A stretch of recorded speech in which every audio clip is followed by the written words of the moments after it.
이번 말씀은요, 구약 레위기 13장에 나오는 문둥병의 의미 2부를 말씀드리겠습니다. 이제 이 문둥병이 머리와 수염에 생긴다는 겁니다. 29절에 레위기 13장 29절에 보시면 이 머리에 문둥병이 생긴다는 의미는요, 머리는 어떤 권위를 상징하는데요. 우리가 권위에 불순종하고 반역하고 뿐만 아니라 자기 영광을 구하고 이러한 것들이 반역의 표시라는 겁니다. 우리는 작은 불순종이라 할지라도 그것은 죄며 반역이라는 거죠. 우리는 죄를 지을 때마다 하나님께 반역하는 것입니다. 이 머리에 문둥병이 생긴다는 것은 우리의 생각에 문제가 있다는 겁니다. 뿐만 아니라 우리 위의 권위를 대하는 데 있어서 우리의 잘못된 태도가 있다는 것을 말해주는 것입니다. 뿐만 아니라 이제 수염에 문둥병이 있는데요. 이 수염은 우리의 어떤 위엄과 존귀를 말해주는 겁니다. 근데 존귀하지 않은 사람이 존귀한 채 하는 것이 문둥병이라는 거죠. 그래서 우리는 자신을 대단하지 않은 사람으로 여기고 우리를 하찮은 사람으로 여겨야 된다는 겁니다. 근데 존귀한 사람이 존귀함을 받는 거는 또 존귀하게 여겨지는 것은 문둥병이 아니라는 거예요. 근데 존귀하지 않은 사람이 존귀한 채 하는 거, 그리고 자신을 위험 있다고 하는 거, 이런 것들이 수염에 생긴 문둥병이라는 겁니다. 그 다음에 이제 누르고 가는 털이 있는데요. 어떤 일에 있어서 순종적이지 않고 복종적이지 않기 때문에 하나님의 말씀을 취하는 데 있어서 힘이 없는 것을 말하는 겁니다. 또 이제 영적으로 약해지고 영이 강하지 못하고 어떤 영적인 힘이 약화되는 것이 누르고 가는 털이에요. 이 털은 우리의 힘을 말해주는 건데요. 우리 힘이 이게 약해지는 것을 말하는 겁니다. 그 다음에 이제 이 머리에 털이 빠지는 겁니다. 그래서 대머리가 되는 거예요.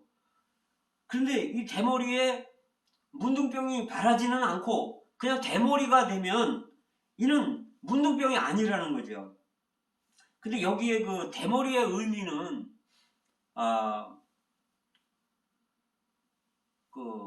머리에 이 권위에 순종하지 않는 것을 의미합니다.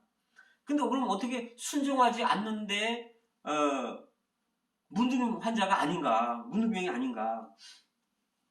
그 의미는요, 이런 것과 같습니다. 우리는 복종하지만 순종하지 않을 수가 있어요.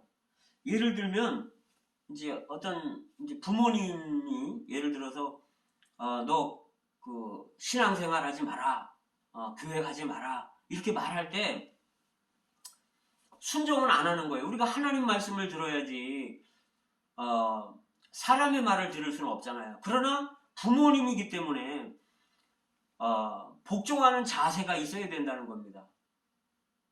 예를 들면 어머니, 아버님, 제가 따르지 못해서 죄송합니다. 이렇게 어떤 복종적인 자세, 그렇게 하면서 저는 반대하신다 하더라도 저는 어쩔 수 없이 저는 하나님을 믿을 수밖에 없습니다. 용서해 주십시오. 이렇게 순종을 하지 않지만 복종적인 태도, 이러한 것은 대머리라는 거죠. 그래서 문둥 환자는 아니라는 거예요. 그런데 이제 이마 대머리가 있습니다. 이 사람은 아주 공개적으로 불순종하지만 아주 복종적인 사람이라는 것을 의미하는 겁니다. 이제 그 45절에 보시게 되면 이 문둥 환자로 자기 자신이 진단을 받게 되면 이제 해야 되는 행동들이 있는데요. 첫째는 옷을 찢어야 된다는 겁니다. 이 옷은 성경의 옷의 의미는 우리의 어떤 행위나 행동들을 상징하는데요. 우리는 우리의 행위나 행동에 있어서 우리 자신이 도덕적으로 파탄났다는 것을 인정하는 것이 옷을 찢는 거라는 거죠. 그래서 이런 것들을 시인하는 겁니다. 두 번째로 머리를 풀어야 되는데요. 이 의미는 우리가 권위에 복종하는 것들을 상실했다는 그런 표시고 그것을 인정하는 겁니다. 그래서 자신은 반역적이고 어떤 권위에도 주의하지 않는 그런 사람이라는 것을 인정한다는 거죠. 머리를 푼다는 것은 질서가 없다는 것을 말하는데 자기 마음대로 행동한 것을 말하는 겁니다. 권위에 대해서 복종하지 않고 자기 마음대로 하는 것을 이제 인정하는 거죠. 그 다음에 이제 윗입술을 가리고 부정하다 이렇게 시인해야 된다는 거죠.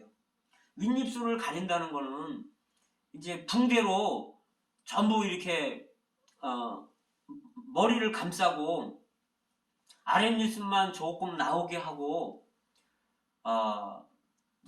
자기 자신이 문둥 환자인 것을 시인해야 된다는 거죠. 왜 윗입술을 가리냐 하면 입술이 부정하고 이러한 입에서 나오는 어떤 세균들로 인해서 이것이 전염된다는 겁니다. 그렇기 때문에 우리는 입술을 가려야 된다는 거죠. 이사야 6장에 보면 이사야가 하나님의 영광을 보는 장면이 있습니다. 그 후에 고백하는 것이 화로다 나여 망하게 되었도다. 나는 입술이 부정한 자요. 나는 입술이 부정한 자 중에 거하면서 여호와이신 왕을 배웠으며 라고 이렇게 고백을 하는 구절이 있습니다. 그렇게 할 때 이제 천사가 와서 입술에 이렇게 숯불을 대므로 해서 이렇게 정결하게 되었다는 거예요. 이렇게 자기 자신을 시인하는 사람, 우리가 하나님의 영광을 보면 자기 자신이 문둥 환자라는 것을 알게 됩니다. 그래서 이사야는 자기 자신이 어떤 사람인지, 얼마나 자기 자신이 부정한 사람인지를 안 사람이고 인정한 사람입니다. 그래서 구약에서 가장 큰 선지자를 우리가 뽑을 때 이사야를 뽑는데, 이사야가 성경에서 메시아에 대해서 가장 많이 예언을 했기 때문에 가장 큰 사람이고 가장 많이 주님 앞에 쓰임을 받았다라는 거죠. 이렇게 하나님 앞에 쓰임을 받는 사람은 자기 자신이 어떠한 자인 것을 아는 사람들이 이렇게 하나님 앞에 귀히 쓰일 수 있다는 것을 말해주는 것입니다.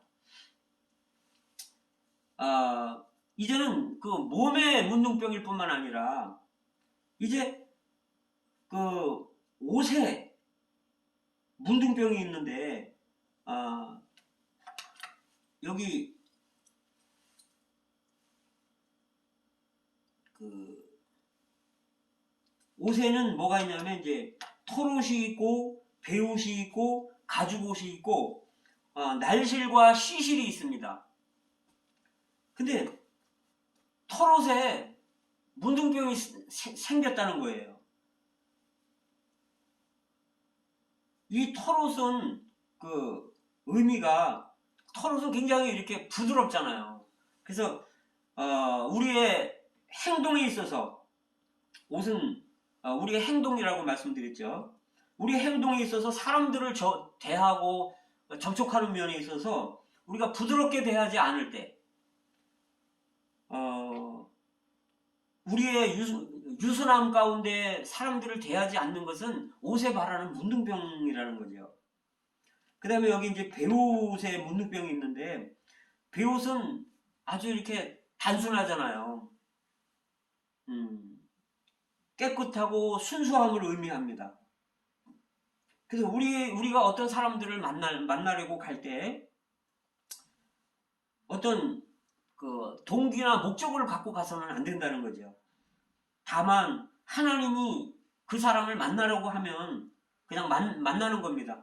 그래서 말씀하라고 하면 한 말씀 하는 거고, 또 말씀이 없으면 우리가 이제 그냥 되돌아올 수 있어요. 그래서 이것은 우리가 일상적인 생활 가운데 사람들을 접촉할 때 우리의 행동이 단순하고 순수해야 된다는 걸 말해주는 겁니다. 그 다음에 이제 가죽옷이 있는데, 이 가죽옷의 의미는 따뜻하고 온화하게 행동을 해야 된다는 거죠. 우리가 사람들을 이렇게 대할 때 따뜻하고 온화하게 대하지 않는 것도 사실은 옷의 문둥병이라는 겁니다. 그래서 우리는 부드럽고 순수하고 온화한 가운데서 우리의 그 행위나 행동들이 나와야 된다는 겁니다. 또 이제 여기 날실과 시실이 있는데요. 날실은 아래서부터 위로 올라가는 것이고, 또 위에서부터 아래로 내려오는 것이 날실입니다.